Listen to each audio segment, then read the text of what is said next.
Hello everyone. तो इस video में मैं बात करने वाली हूँ झारखंड हाई कोर्ट से रिलेटेड जो 410 पदों के लिए जो वैकेंसी निकली है उससे रिलेटेड आप सभी को यहाँ पर मैं बहुत सारी इंपॉर्टेंट चीज़ें क्लियर करने वाली हूँ। इससे रिलेटेड मैंने ऑलरेडी आप सभी को अपडेट दे रखा है और उसकी जो लिंक है वो मैं आप सभी को डिस्क्रिप्शन में प्रोवाइड कर दूँगी, तो आप वहाँ जाकर देख सकते हो। वहाँ पर मैंने पूरे डिटेल में बात की है इस एग्ज़ाम के रिलेटेड या इस जो एडवर्टाइजमेंट है उसके अनुसार सारी चीज़ें मैंने ऑलरेडी क्लियर कर रखी है, चाहे वो एज लिमिट हो, क्वालिफिकेशन हो, सैलरी पैकेज हो, सारी चीज़ें ऑलरेडी मैंने क्लियर कर दी है, एग्ज़ाम पैटर्न वगैरह सब चीज़। फिर भी अब यहाँ पर सवाल उठ रहा है जो यहाँ पर क्वालिफिकेशन है, एलिजिबिलिटी है, साथ ही जो आपका एग्ज़ाम पैटर्न है एंड जो एग्ज़ाम का सिलेबस है उसके बारे में। ठीक है, तो यहाँ पर कुछ बेसिक चीज़ों से स्टार्ट करते हुए मैं इस जो क्वालिफिकेशन है, आपका एलिजिबिलिटी है, साथ ही आपका जो एग्ज़ाम पैटर्न है और सिलेबस, ये 3 चीज़ों पर मेरा फोकस रहेगा इस वीडियो में।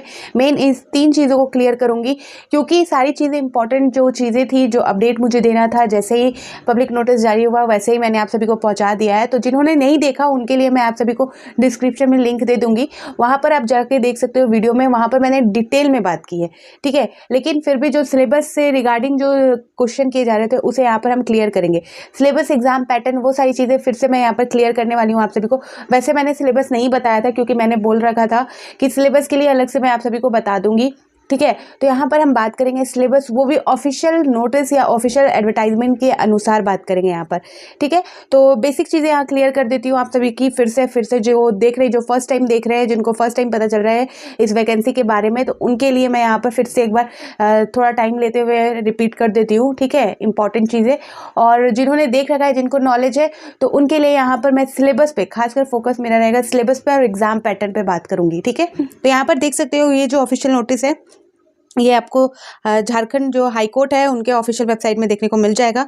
तो इस नोटिस के अकॉर्डिंग मैं आप सभी को बता दूं, जो पोस्ट है 410 पोस्ट के लिए वैकेंसी निकली है, जिसमें आपका अनरिजर्व वालों का 130 है, फिर शेड्यूल कास्ट वालों का 58 है, शेड्यूल ट्रिब्यूट का आपका 143 है, BC 1 का 38 है, BC 2 का आपका 14 है, EWS वालों का 27 है। टोटल यहाँ पर 410 है, ठीक है।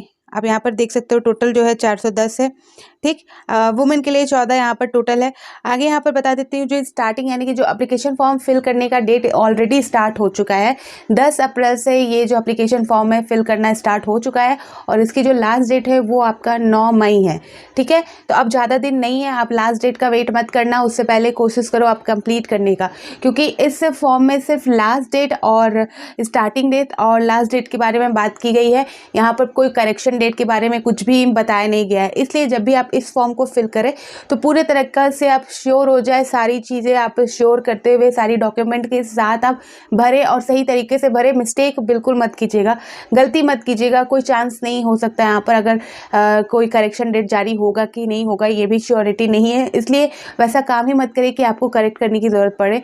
तो पहले ही आप हर चीज़ को अच्छे तरीके से जान लें, अच्छे तरीके से समझ लें, उसके बाद फॉर्म को एकदम फिल कर दें। लास्ट डेट का वेट बिल्कुल मत करें क्योंकि लास्ट टाइम पे बहुत सारी प्रॉब्लम देखने को मिलती है और पेमेंट के लिए मे भी 1 दिन का टाइम लग जाता है। इसलिए आप कोशिश करें कि 9 मई से अंदर ही आप भर लो, 9 मई तक के नौबत ना लाओ, ठीक है। अब बात कर लेते हैं, यहाँ पर मैंने बताया 10 अप्रैल से स्टार्ट हो चुका है और 9 मई तक इसका लास्ट डेट है।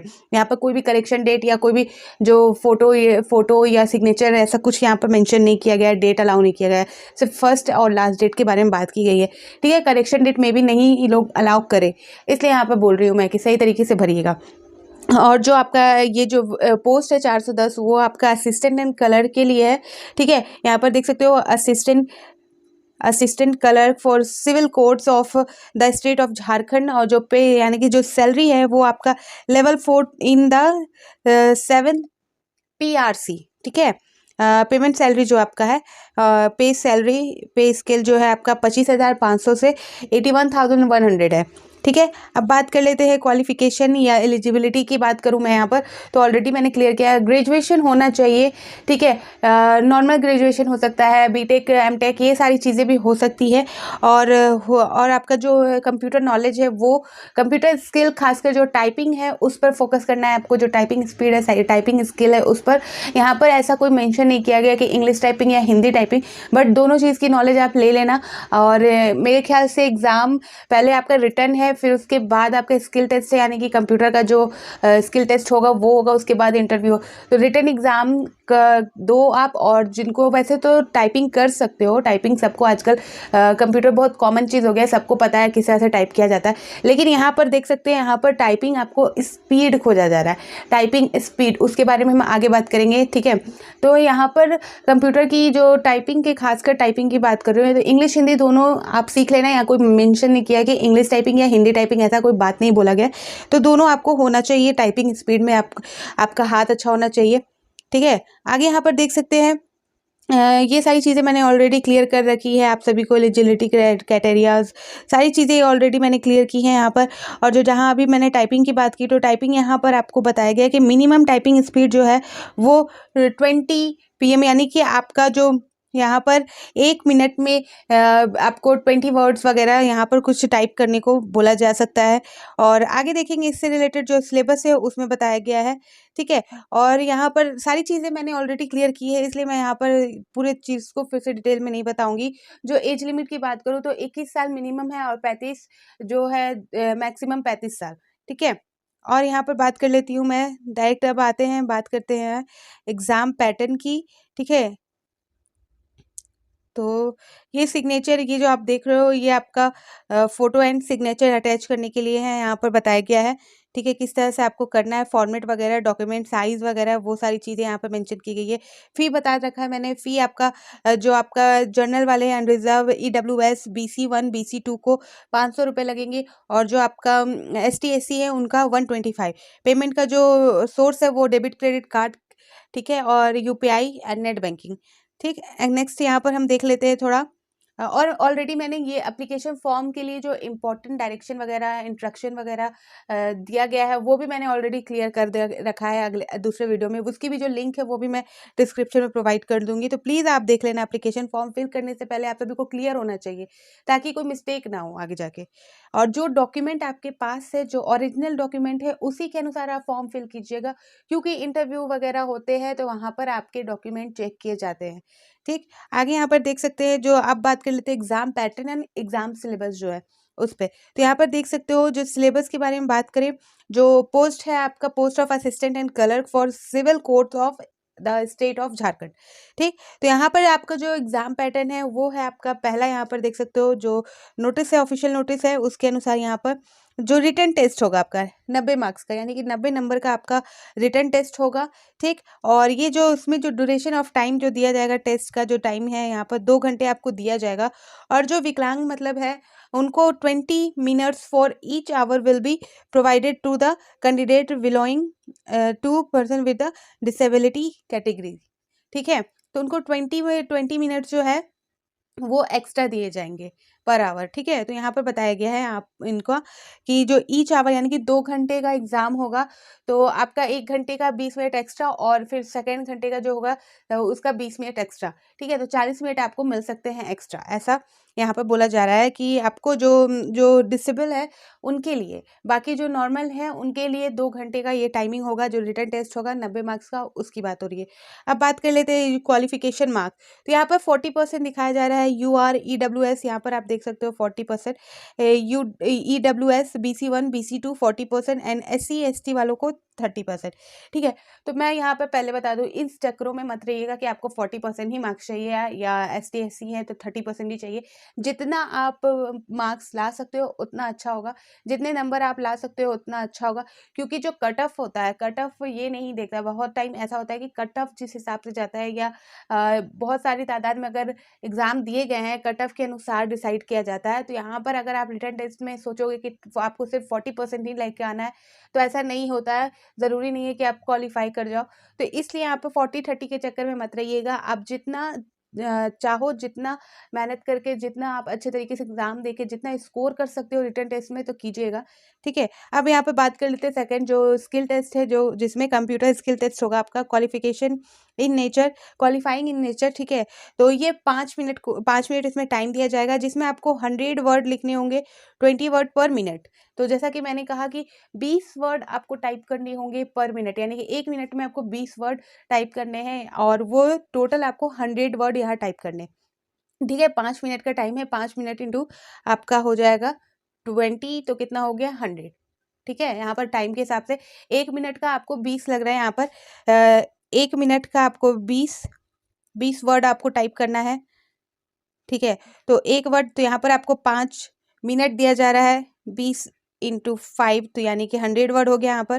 तो यहाँ पर इन्होंने कहा कि 100 वर्ड का आपको 5 मिनट दिया जाएगा, ठीक है। स्किल टेस्ट यानी कि कंप्यूटर स्किल टेस्ट की बात हो गई। अब बात कर लेते हैं लास्ट जो इंटरव्यू होगा, रिटन टेस्ट फिर कंप्यूटर स्किल, फिर ये दोनों आपका क्लियर हो गया तो आपका फिर इंटरव्यू आपका 15 मार्क्स का हो गया कि 15 नंबर आपको मिल जाएगा इसमें इंटरव्यू में, ठीक है। अच्छे तरीके से कॉन्फिडेंट होकर आप इंटरव्यू देंगे तो आराम से आपका हो जाएगा। और जो यहाँ पर बताया गया कि 5 marks for all candidate categories, तो 5 मार्क्स है वो सभी को दे दिए जाएंगे, सभी को। और बाकी जो है वो आप पे डिपेंड करता है, जो जिस कॉन्फिडेंस से जो जवाब आप देते हो उस पर डिपेंड करता है। ये बताया गया यहाँ पर, आप देख सकते हो 5 मार्क्स फॉर ऑल कैटेगरीज, ठीक है। अब यहाँ पर बात कर लेते हैं सिलेबस की। तो एग्जाम पैटर्न आपको क्लियर हो गया, रिटन एग्जाम, फिर कंप्यूटर टेस्ट होगा आपका, फिर इंटरव्यू होगा, ठीक है। और आगे देख सकते हैं यहाँ पर सिलेबस फॉर रिटन एग्जामिनेशन। तो जो सिलेबस है, जो रिटन एग्जाम जो 90 मार्क्स का होने वाला है, 2 घंटे का टाइम मिलेगा जिसमें आप सभी को, और तो उसका जो उसमें 3 पेपर यानी कि ग्रुप 1, ग्रुप 2, ग्रुप 3। तो ग्रुप 1 में आपको क्या पढ़ना है, जनरल इंग्लिश, ठीक है, कॉम्प्रिहेंशन ऑफ द इंग्लिश, ठीक, comprehension English grammar and English word power 20 marks as well as English essay written। हाँ, तो यहाँ पर आपको जो इंग्लिश कॉम्प्रिहेंशन और English grammar and English word power में 20 मार्क्स है, एज वेल यहाँ पर आगे देख सकते हैं जो ऐसे आते हैं इंग्लिश में, उसका 10 मार्क्स आपको यहाँ पर मिलेगा। यहाँ पर इन्होंने ग्रुप 1 में बताया है, जनरल इंग्लिश इसमें आएगा आपका, जिसमें इंग्लिश ग्रामर है, इंग्लिश कॉम्प्रिहेंशन है, इंग्लिश वर्ड पावर है जिसके 20 मार्क्स है, और जो ऐसे है उसके आपके 10 मार्क्स मिल रहे हैं।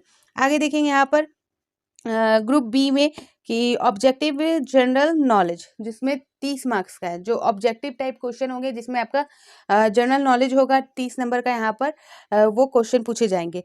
ग्रुप 3 में बताया गया है कि numerical ability and reasoning test including mathematical test of the matric standard 30 marks.